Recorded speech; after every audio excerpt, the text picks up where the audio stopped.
In the latest attempt to prevent refugees from entering the UK, London has confirmed it will build a wall around the notorious jungle refugee camp in the French port town of Calais. Construction of the concrete structure, which will be 1 kilometre long and 4 metres tall, is due to start this month. Its cost is estimated at over €2 million and it's due to be completed by the end of this year. RT's Polly Boko reports.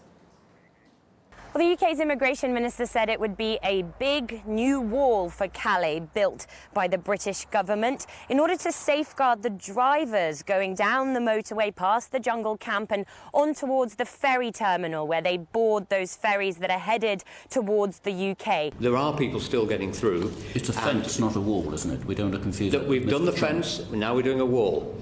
So the idea is to safeguard the drivers and the holidaymakers going past, because in recent weeks the attacks against drivers have got more frequent and more vicious and more brazen.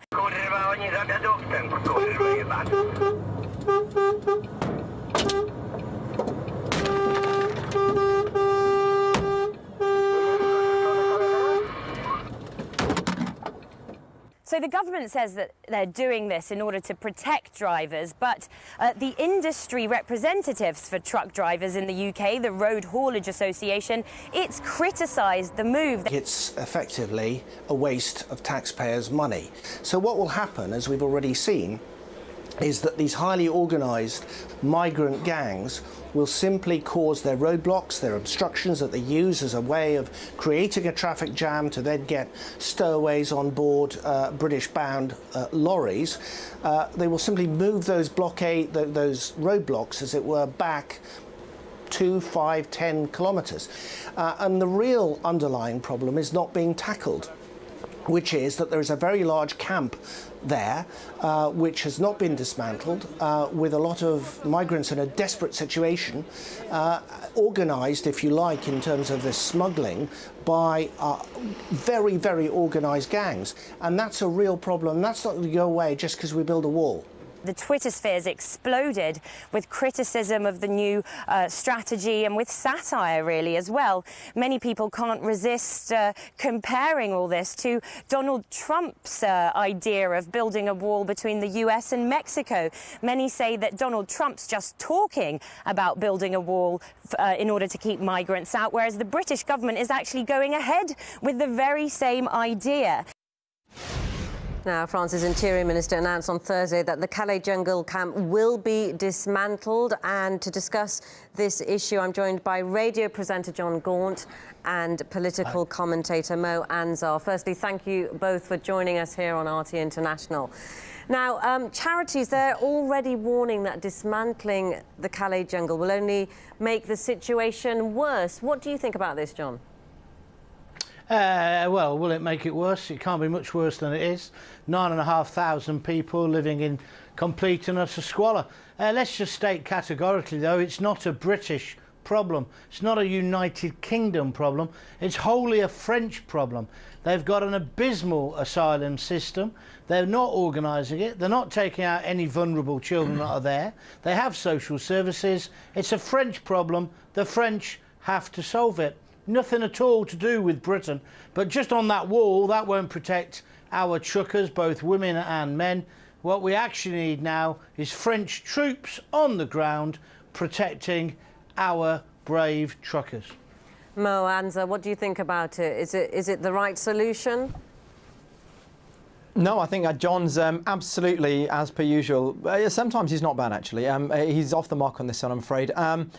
Hannah Arendt wrote in the 1950s and 60s a lot about the banality of evil. And she looked at the oppression, she followed the Eichmann trial, she looked at the oppression of German Jews coming from a secular Jewish family herself, and the idea of being a refugee and an asylum seeker and a migrant. And it's exactly this kind of rhetoric, it's exactly this kind of increasing rhetoric which demonises migrants. I mean, at the end of the day, Britain pre-Brexit, we're not quite in a Brexit means Brexit situation yet, but Britain was subject to the Dublin Accords, which said that asylum seekers in France were able to claim asylum here in the UK. The idea that you dismantle a camp where you've got thousands of people, who 90% of whom are refugees. Look, please leave the oinking and squeaking just for a second. second. Let me finish my point, and then you can come in, right? Don't be rude. Don't be rude. I mean, you're telling the truth. 90% of them are not refugees. 90%. The UNHCR and Frontex have both said and that we never had an agreement. People coming to Europe are refugees. Now we need to find a little bit of humanity, John. I know these are foreign concepts for you, but we need to look into our hearts. We need to find some humanity. We need to accept the people who need to come over here. This isn't purely a French problem. The idea that we build a Donald Trump-style wall, we need to be building bridges right now in civilization, not walls. Now, the French Interior Minister, he said... Hang on a minute. He's totally misrepresented what I said, which is why he's banned on most BBC and most TV stations. But, John, you did say that it was a French problem. No, he's totally... Excuse me. He totally misrepresented me. What I said was it's a wholly... But, John, you French just libelled me and said I'm banned. If you want to take the libel back, if you want to take the defamatory comment back, say I'm banned, I'm not banned, John, I'm not banned. Well, I think you are, my friend. Let's go back no, to you need to take that back, John, because I'm afraid that's wrong. And we need to talk about migrants here. Gentlemen, we can't hear either of them. And John, and defame them, that's not right. Mo, John, he did... I'm not willing to continue. Yeah, I'm not willing to continue. John, Mo did say... you did say it was a French problem, John, didn't you? You said it wasn't a British problem. No, but hang on a minute. Don't you misrepresent me either. It is a French problem.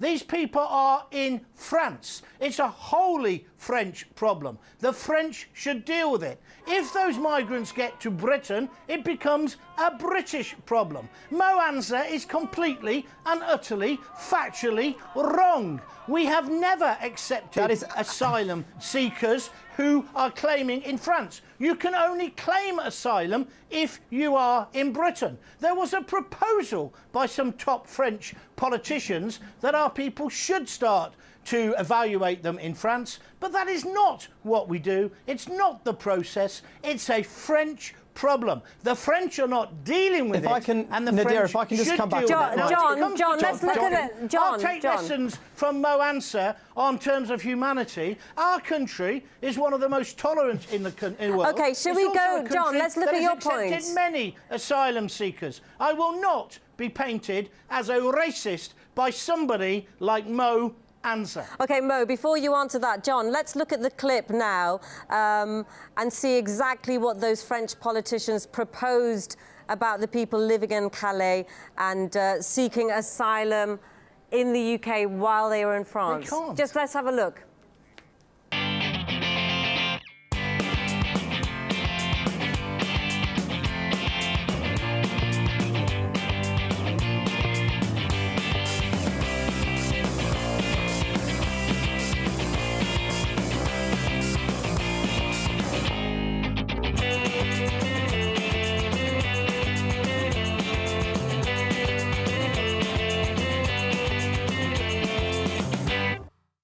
OK, Mo, we'll let you answer this first, John, if you don't mind. Mo, the UK obviously dismissed this proposal, saying it will lead to even more migrants in Britain. Mo, let's hear your view on this first, and then we'll come to you, John. That's fine.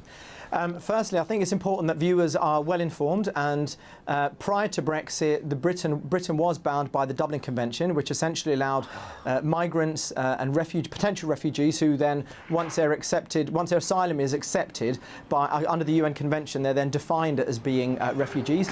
But if they're being persecuted, they're escaping war, as the UN have said 90% of those arriving at the shores and at the borders of Europe are 90% of refugees, not economic migrants. They are, according to the Dublin Convention, they're absolutely entitled to apply to enter. Now, Britain has taken far below its fair share of refugees, and as a result, and post-Brexit, what France are now saying, and I think Cazeneuve said it as well, that they're going to need to set up an asylum hotspot there where people are able to apply and come here. And the reason for that is Brexit. So, if you want to look at tackling extremism, if you want to look at tackling radicalisation, if you want to sift through and make sure you've got the right kind of people, or you want to look at vulnerable children, I think the vulnerable unaccompanied children are now up some 200%. We need to find some humanity. We can't find racist rhetoric. We've got to allow refugees and asylum seekers in. We can't just paddle away from Europe. Europe will be there, and we have an obligation to humanity. And if we decide to put up walls and take a hard line, then the French will need to, quite appropriately, take measures to ensure that we take our fair share. OK, John, here's your chance. Well, Well, simply, you've got somebody on who's ill-informed. The bottom line is the Dublin Convention doesn't say any such thing. The Dublin Convention talks about claiming asylum in the first safe country, which for many of those people wouldn't even be France. Now, we've got a perfect right under the Dublin Convention, which will still be in place after Brexit, and indeed under the Touquet Agreement. We would be able to return these people if we wished. This is a French problem because they are on French soil. Certain right-wing French politicians are trying to suggest, to try and stem off the problem of the Front National and Marine Le Pen. They're trying to talk tough on this and say that Britain should do more. We do enough. If people get to our country and claim asylum, they're treated in the right way. We have the correct methodology. Also, our former Prime Minister David Cameron said he would take 20,000 people in from the camps, which is the right idea, in Jordan, etc. And when we talk about the unaccompanied children, may I point Mr. Answer to the BBC report, which is talking about this today. The biggest rise in so-called unaccompanied children are children between the ages of 17 and 18. Can I refer him to the attack in Bavaria with a machete by a man who claimed he was a boy, he'd been living there for a year, claimed he was an Afghanistani. He actually turns out to be a Pakistani, and he turns out to be 25. We are not hardline on this at all. We're just saying this is not our problem. And the French want to shove the problem on. That's why there's these threats about tearing up the Touquet Agreement, which of course was completely scotched by Hollande and May when they met. It's not going to happen. It's a French problem. The French could deal with it if they wanted. Okay, John, and indeed, if the EU was worth anything, they would have sorted out this problem many, many months ago, and they'd be sorting out a Okay, system John, where John, Assad Mo, is John, dropping Mo, we could chlorine talk bombs all on night about 3-year-old this. children. John and Mo, really good. I don't know if it was good, but good to talk to you both. Thank you very much. Radio presenter John Gaunt and political commentator Mo Ansar. Thank you very much. Let the refugees in. Let the refugees in. Very controversial there. Thanks both.